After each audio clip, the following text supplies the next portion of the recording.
Now, the world has watched in astonishment and admiration at the courage and bravery of everyday Ukrainians joining the resistance. For men, there is little choice. Those aged between 18 and 60 face being conscripted on the spot as wives, sisters and daughters join long caravans of refugees. Well, we're joined now by Valentina Butenko, who's a British student who was raised in Ukraine. Now, Valentina, you were actually visiting your father in Ukraine when the invasion happened. You've managed to get back, but you want to return to Ukraine. Is that right? Yes. Yes. Well, for me, there's really no question.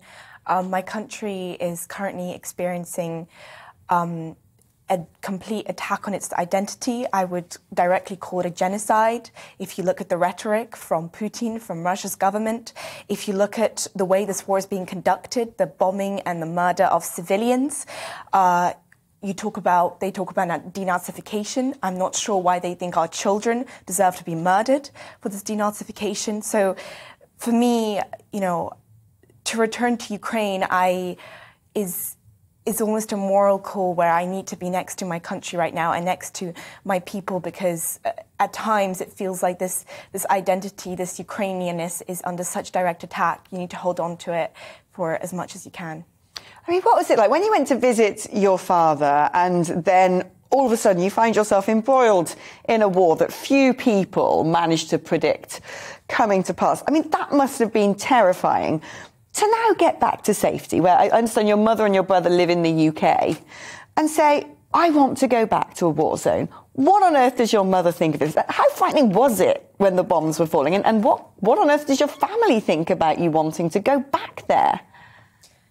Well, of course, the beginning of the war and, that moment, which I will probably never forget, in the morning when I woke up to an explosion and my house is shaking, and you kind of have this instantaneous understanding that your life and the life of your family and everything that was your reality, it suddenly changes.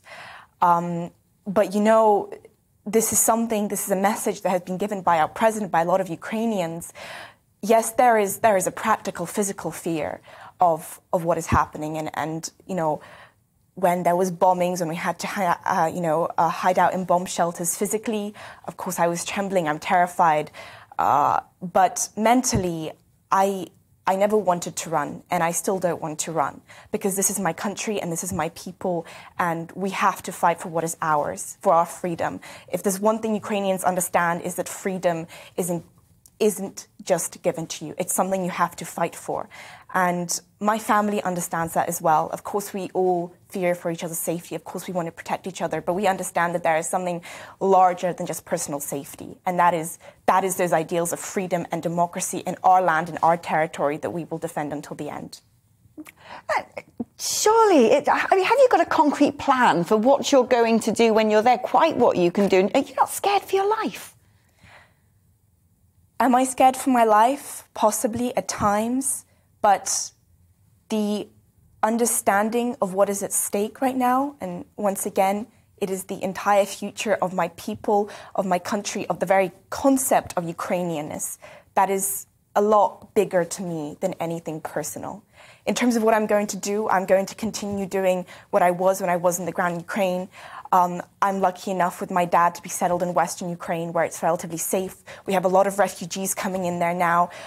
We are trying to resettle them, setting up shelters, feeding them, providing them routes to get out of the country if they possibly can. The reason I came back to the UK is because, from seeing the humanitarian crisis on the ground, from seeing what's going on, I understand that we need more aid, and not just humanitarian aid. We need aid to our army, because humanitarian aid, unfortunately, it doesn't win wars.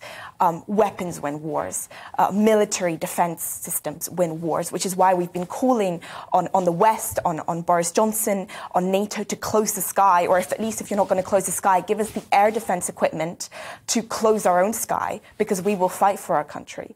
So to me, I've come here to raise funds, to give more to the army, to deliver tactical gear if we can to our soldiers. And, none of us, not a single Ukrainian, is going to stop until we have our country and our people back.